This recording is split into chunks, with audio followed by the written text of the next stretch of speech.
the Seagram's liquor fortune and 3 other people were arrested on Tuesday in connection with the investigation of a self-improvement organization accused of branding some of its female followers and forcing them into unwanted sex.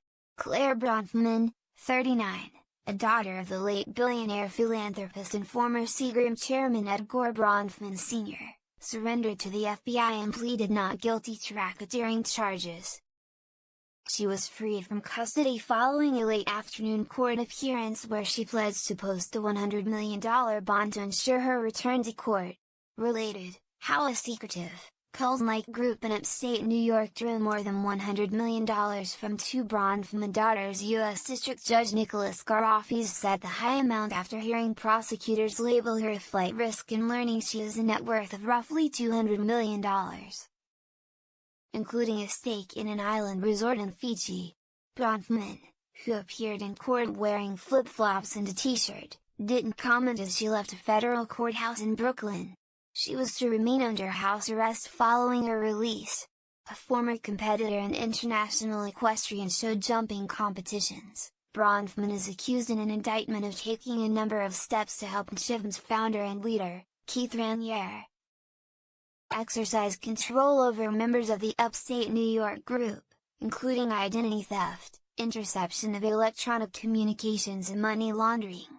She was part of an inner circle of loyalists who committed a broad range of serious crimes from identity theft and obstruction of justice to sex trafficking, all to promote and protect Raniere and Shiv, U.S. Attorney Richard Donahue said in a statement. Raniere was arrested in Mexico this year and was brought to the U.S. to face charges that he, along with an adherent, the TV actress Allison Mack, coerced followers into becoming slaves to senior members.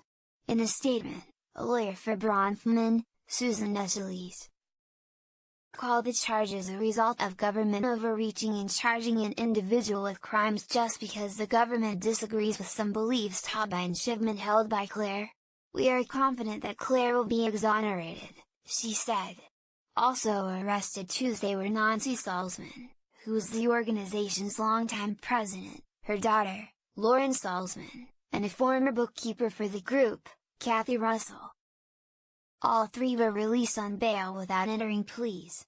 Despite criticism for years by ex-followers who called Shiv McCall in a pyramid scheme, the organization's intense self-improvement classes had, at one point, earned thousands of adherents, including some with Hollywood ties.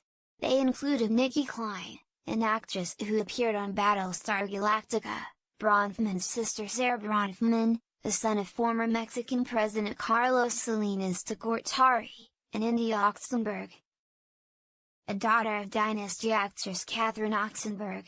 In an indictment, prosecutors say Mack, who played a teenage friend of Superman in the CW network's Smallville, helped Raniere recruit women to a secret sub-society within Shiv whose members were branded by way of a surgical tool with a symbol that resembled his initials.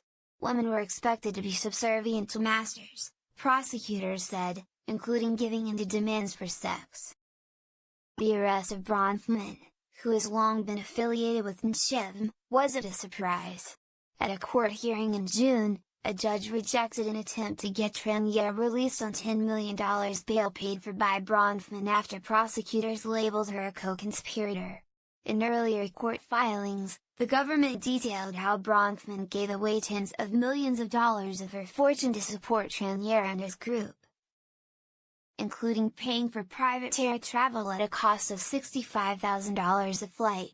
It also said Bronfman has paid for numerous lawyers to bring suits against the Shiv critics. In a website post last year, Bronfman called the secret society a sorority that has truly benefited the lives of its members, and does so freely. She added, "I find no fault in a group of women, or men for that matter, freely taking a vow of loyalty and friendship with one another to feel safe while pushing back against the fears that have stifled their personal and professional growth." Raniere and Mack have also denied the allegations. In their court papers, the defense lawyers have said the supposed victims of the group were never abused and were in fact independent, smart, curious adults searching for happiness, fulfillment and meaning. Raniere, Mack and some of the other defendants were expected to appear together at a pre-trial hearing on Wednesday in Brooklyn.